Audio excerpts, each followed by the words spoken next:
what if you could sustain both an ocean ecosystem and the industry that depends upon it? And what if you could turn adversaries into allies along the way? Well, that is exactly what the International Seafood Sustainability Foundation, or ISSF, the organization that I run, was created to achieve. I'm going to talk a little bit today about how that happened, but more importantly, the lessons that we learned and how those lessons create a roadmap for turning adversaries into allies, no matter what the circumstance. ISSF is a partnership among tuna brands. Here in the US, you would know them as Starkist, Chicken of the Sea, or Bumblebee, together with environmental NGOs and tuna scientists. Now, the challenges of this approach could seem obvious. Seemingly competing or inverse goals, conflicting approaches, mutual distrust, or more generally at times, the belief that your counterparts are bad actors or even extremists. So let's wind back the hands of time about 7 years and look at the situation from a couple of different perspectives so that you may see why we felt those challenges were worthy of addressing. From the perspective of tuna companies, many, but not all, were concerned about tuna sustainability. Some was for business reasons, some were for environmental reasons, some for both. There was little to no coordination, and they were concerned but defensive. When a company would try to do something, its efforts were quickly dismissed as greenwashing or a thinly veiled attempt to pretty up something and make it look better or more sustainable than it was. From the NGO perspective, well, they were all aligned that industry should do more. But some saw industry as the problem, and others saw industry as a necessary part of the solution. The result was a patchwork of efforts and initiatives with limited and often immeasurable outcomes. How about the tunas, you might ask? Good question. Actually, 86% of the volume of tuna that's caught comes from stocks that are healthy. But that's not the whole answer. Only 69% of the volume of tuna that's caught is not being fished too much today. So without proper management, today's healthy stocks become tomorrow's unhealthy stocks, and I'm here to tell you that luck and biology is not a management system. So in 2009, 8 tuna industry leaders from around the world, together with the World Wildlife Fund and 1 tuna scientist, founded ISSF, united in a shared concern for the tuna fisheries and the belief that working together was the way to bring about meaningful change. Such a broad-based coalition really had not existed before on tuna or any other issue.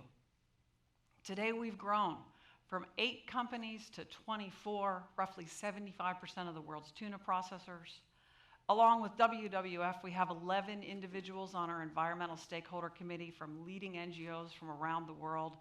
And we have over 20 fantastic scientists who provide advice to us and partner with us on a number of our initiatives. Now, in our role as a global facilitator and convener, it has been a unique and fascinating journey. We've certainly learned a few things along the way, and because I believe our model is bigger than our niche, I'd like to tell you about a few of those lessons. First, if you don't have a leading voice, someone else will, and you won't like what they have to say. On just about every issue, we hear about that silent majority, that lack of a constant voice in the middle, and so all you hear are the voices on the extremes. They're soundbite-friendly cure-all solutions, which are not meaningful solutions, will win the day and the headlines. Your voice is only so loud, though, you need to build a chorus. And that means, just like the first time you sing in a chorus, you have to be prepared to be uncomfortable. Industry needed to get comfortable around the fact they were going to have to talk about the fact they had problems. And they were going to have to be willing to do something about it, even before they really knew what that something was going to be. The NGO community needed to get comfortable partnering with industry and having the patience to accept a stepwise approach on the road to continuous improvement. Now, let me tell you what that looks like in real life. One of the things we do a lot of is put scientists on fishing vessels, and they have a problem and they're going to go out and work together to try to find a solution. One of the problems everybody knew about is sometimes when a boat circles a fishing net, in addition to tuna, there can be some sharks in there. So we were looking at ways to get those live sharks to swim out of the net. Well, in the course of that work, we actually found out that sharks were getting entangled and dying. That means we found out that the problem was worse than anybody knew.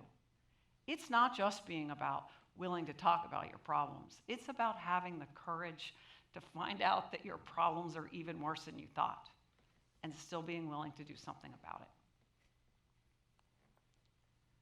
Don't start with the calculus. Find the common denominator. There almost always is one. And then once you find it, forget about all the different reasons that got you there. For us, it was actually pretty easy. Healthy tuna stocks and a healthy ocean. You probably need less passion in your relationship. You know, when forming any new relationship and looking for common ground, passion will breed passion. And in this context, you need to stop breeding. You need to find what it is that you can dispassionately talk about. Lucky for us, we have science, the great passion killer.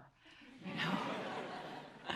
I'm a lawyer, and boy, let me tell you, when you see two lawyers talking, even if you don't know a single thing about what they're talking about, you have no doubt if they are agreeing or arguing. You can tell it in their facial expressions, the tone of their voice, their body language. When I started going to science meetings and I was listening to the discussions, I had to send emails to my friends in the room and say, are they agreeing or disagreeing? And more often than not, the answer I got was, oh, they're really fighting. Okay. If you want to know if they're serious about you, prove you're serious first. There comes a point in every relationship where somebody has to take that step. And if it's important, you should figure that's you. In our case, it was the tuna companies who did things they didn't need to do, and they opened up their books to prove that they were doing them. Credibility is the currency of influence. When you start to take those steps and your partners trust you, you build up credibility, and the more credibility you have, the more influence you have. And the more influence you have, the more things you can get done. Let me tell you about one. You've probably all heard of a VIN number, or vehicle identification number. It's on a little plate in your car. It was there before you owned it. It'll be there after you own it. It's there here in South Bend, and if you drive it across the country for your first job, it will go along for the ride. What you probably didn't know is that boats can get them too.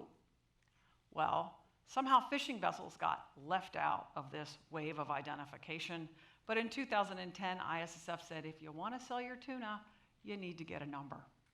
In 2011, 12% of the large-scale tuna boats had one, but today, 90% do. Now, it doesn't get easier. By starting with a common denominator, building trust and credibility, you really can accomplish a lot. But then what? Well, the way I see it, you have two options. You can stop and try to stay in neutral, but the world will pass you by. All of your influence and credibility you've worked so hard to build up will go away. You will lose your voice, but the expectations will continue to be imposed upon you by others. Or you can keep on driving ahead, and yes, the math is going to get harder, but you are going to maintain and enhance your credibility. You are going to continue to be ahead of the expectations and be seen as part of the solution. So partnering with your antagonist may seem at best counterintuitive and at times impossible. If you are sincere in your belief and your goals, it's the only path to meaningful success. Now, if I was successful in also motivating you to maybe care just a little bit more about seafood sustainability, I have a challenge for you. Know your fish.